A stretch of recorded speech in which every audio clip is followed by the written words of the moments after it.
Não é bom ter zelo sem conhecimento, nem ser precipitado e perder o caminho. Nosso conhecimento de hoje vai abordar sobre o Museu da Bíblia, sobre o texto sagrado. Vamos falar desse museu instalado aqui na cidade de Barueri, mais precisamente no bairro de Vila Porto, um museu mantido pela SBB, Sociedade Bíblica do Brasil, em parceria com a Prefeitura Municipal de Barueri.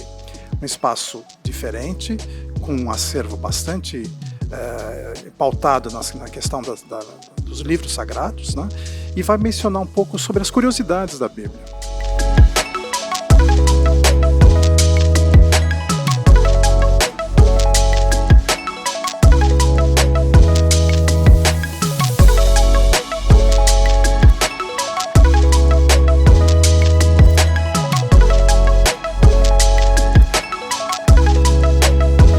Aqui nós estamos apresentando algumas representações de superfícies de escrita aonde o texto bíblico foi registrado, tá? Então nós temos aqui representações de tábuas, madeira e pedra com os mandamentos.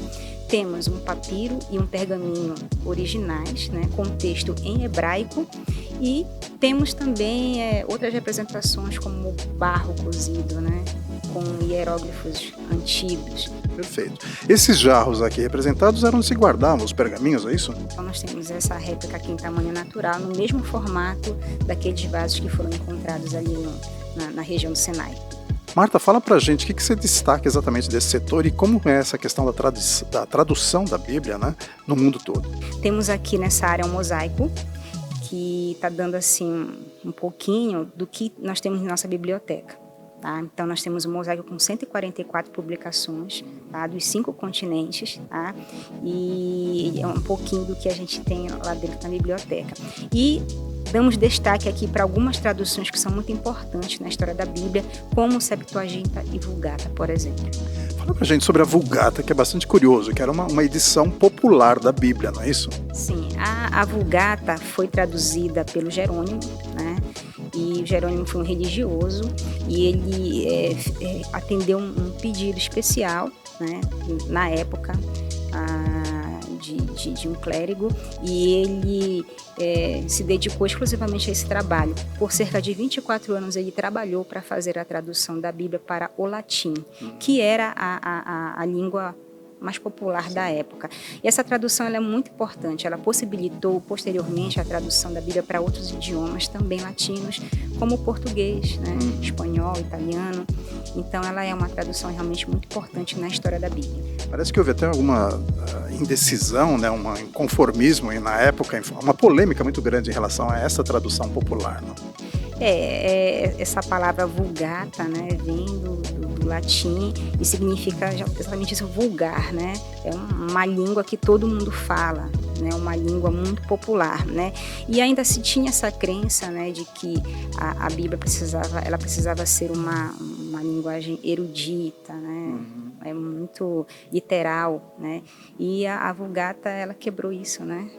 Popularizando esse texto. Então existem aí várias divergências mesmo na história, com outras traduções também por conta disso.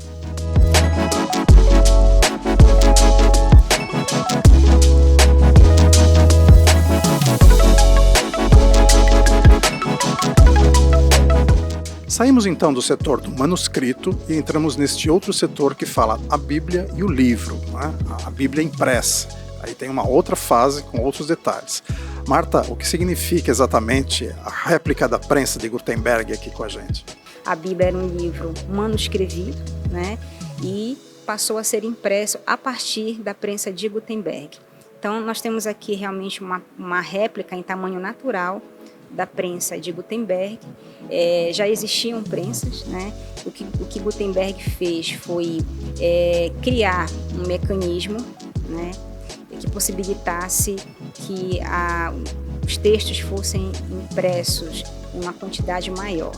Então, as prensas mais antigas elas eram feitas com peças de madeira. Era utilizado uma única vez e não podia ser reaproveitado. E Gutenberg ele passou a utilizar tipos móveis, são chamados tipos móveis. Então eu tenho aqui algumas peças. Esses tipos fundidos, né, em metal, são as letras. Era necessário que o tipógrafo montasse essa página colocando tipo por tipo. Tá? Nós temos aqui uma placa já fundida, né, para fazer a demonstração, mas imaginem que o tipógrafo precisava colocar letra por letra, né, de toda essa página. Depois de montada a página, ele colocava a placa na prensa, passava a tinta, colocava o papel e aí começava a impressão. Então ele fechava essa placa, o papel em cima da placa, e fazia a prensa dessa maneira, tá? Terminado o movimento, você já tinha a página impressa. Então era necessário repetir esse movimento de acordo com a quantidade de impressão, né? Simples assim. Vale mencionar que o Museu da Bíblia tem uma preocupação, né, porque é um museu de acessibilidade, um museu inclusivo, né, interativo, e essa observação de que você tem que realmente participar, o museu ele é participativo. Então nós temos aqui nesse setor que fala do conteúdo da Bíblia, né, algumas coisas curiosas, como as essências, né, as essências no tempo da Bíblia, as essências algumas mencionadas na Bíblia, então curiosidades que você pode cheirar, né, e sentir e, obviamente, se transportar para aquela época. Além disso, nós temos outras tantas curiosidades, né, que fazem parte desse setor. Marta, o que você destaca aqui de curiosidades da Bíblia que a gente às vezes passa desapercebido? Essa área aqui é uma das áreas que os visitantes mais gostam, justamente pela interatividade, né? Então, além das essências que você já mencionou, nós temos aqui, por exemplo, uma Bíblia completa em uma única página.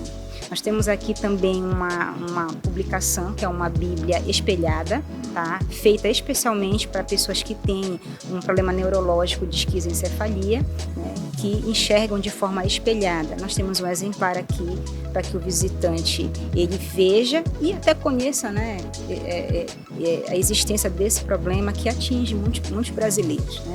E temos também outras interatividades, como o jogo ali atrás, que é um jogo de conhecimento bíblico. E esse aqui é o setor da Bíblia falada, bastante curioso, uma preocupação da SBB realmente para que todos possam ter conhecimento da Bíblia, né, ouvindo a Bíblia. Marta, o que significa esse setor? Aqui nessa estação de escuta nós temos um texto, Mateus 1:1, em 16 idiomas diferentes. Então, como é que é ouvir, né, nessas outras línguas? E temos aqui no expositor também algumas publicações que contam a evolução digital, né, que a Bíblia também acompanhou. Uma primeira publicação em vinil da década de 50 com o Evangelho de João, né? Nós temos ali apenas um disco, mas na verdade a publicação continha pelo menos 6 discos, né, para comportar todo o texto do Evangelho de João.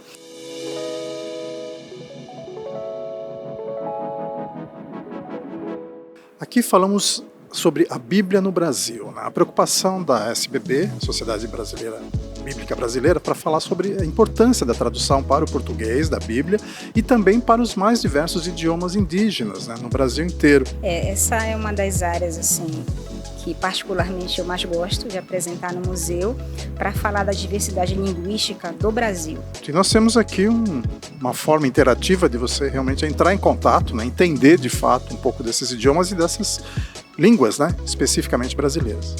Aqui é uma publicação, né, em áudio, são leituras de indígenas, né, em 23 idiomas. É a leitura de um texto bíblico, é o texto de 1 João, capítulo 1, versículos de 1 a 4. Então você pode ouvir, né, como é que o indígena faz essa leitura no seu próprio idioma. Esse aqui é um setor muito especial do Museu da Bíblia, que é exatamente a biblioteca, né, que guarda obras raras, bíblias de 1500, 1528, 1800, uma raridade, e que são muito bem guardadas, né? E a Marta então vai falar para a gente um pouco sobre essas raridades, né? Lembrando que existem vários idiomas, né, e que obviamente não dá para a gente manusear porque são peças bastante delicadas, né? Isso, a biblioteca do Museu da Bíblia, ela tem publicações em mais de 1000 idiomas, né? Temos até uma classificação por continente e nós estamos aí passando aí de 17.000 títulos, né?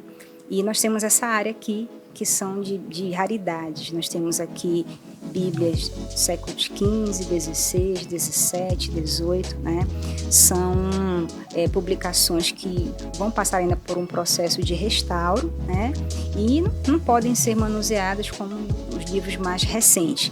Mas a gente tem como mostrar uma publicação aqui, né? Para os telespectadores aqui do canal.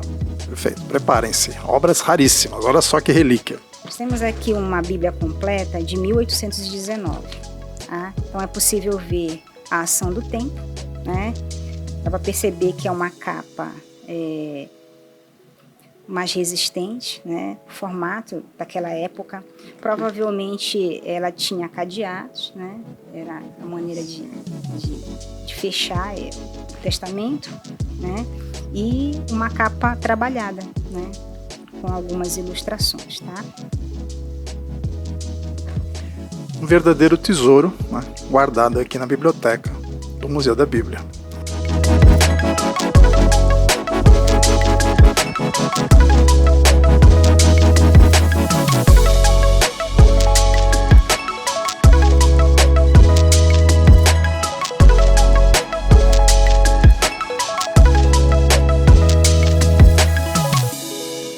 E aqui nós temos uma curiosidade que é uma Bíblia comemorativa, né, chamada O Legado, procedente da Nigéria, na África. O que representa essa Bíblia?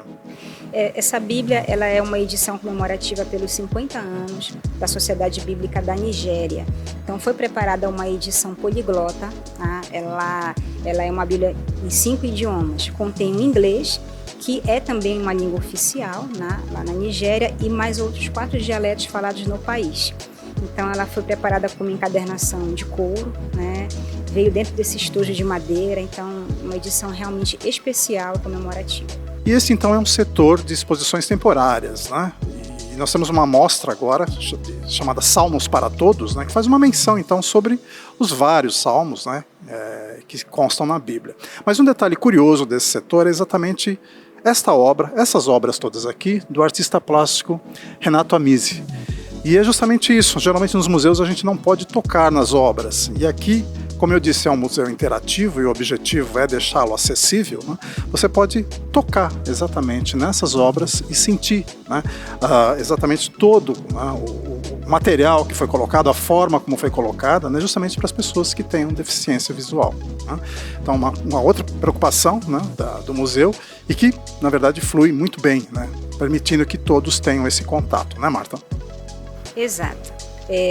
A exposição do momento, né, chama Altos Salmos, vai explorar um pouquinho do formato dos salmos, objetivo dos salmos, do tipo de linguagem que é usada nesses textos. A gente dá esse destaque usando a audição, usando essa parte tátil, como você mencionou, dos quadros do Amizi que devem ser tocados, foram feitos para isso. Inclusive a interatividade que a gente mais gosta de incentivar o visitante é que ele faça esse toque de olhos fechados, para ter a experiência como um deficiente visual tem, né? A única forma que o cego tem de enxergar é com as mãos.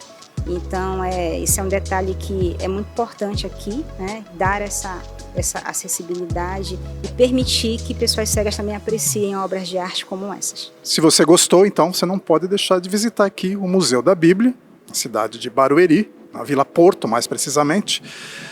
Você pode consultar o site, né, sbb.org.br, lá você encontra então informações relativas ao museu, né, e ele fica aberto então de terça a sexta, das 9 às 17 horas, e sábados e domingos, das 10 às 16 horas. Nos vemos no nosso próximo episódio. Até lá!